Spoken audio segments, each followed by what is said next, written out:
जब हम आईआईटी से बीटेक कर रहे थे, सेकेंड ईयर की बात है, हम 80 घाट पर तपस्या कर रहे थे। हमारे पास एक 102 वर्ष का एक योगी आया और उसने मुझे कहा कि गुरुजी मेरे पास इतनी इतनी सिद्धियां हैं, ईश्वर प्राप्ति नहीं हो रही है। सिद्धि है पर मैं अटक गया हूं, मैं समझ रहा हूं। मेरे भी लाखों में शिष्य हैं लेकिन मैं अटक गया हूं। मैं सिर्फ एक आदमी आता है स्वार्थ से, मुझे अर्थराइटिस है, मैं दूर कर देता हूं, वो बोलता है बाबा जी की जय, मैं भी खुश वो भी खुश, तो उससे हो क्या रहा है? ना तो उसकी आध्यात्मिक उन्नति हो रही है ना मेरी हो रही है।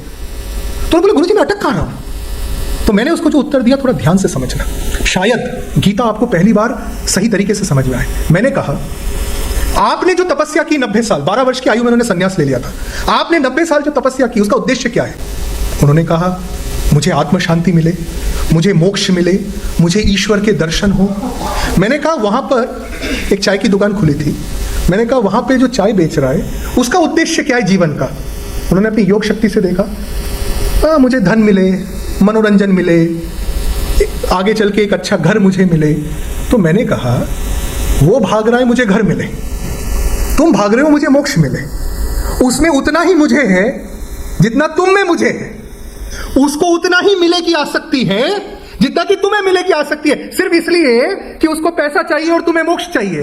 तो क्या आध्यात्म का विज्ञान बदल जाएगा?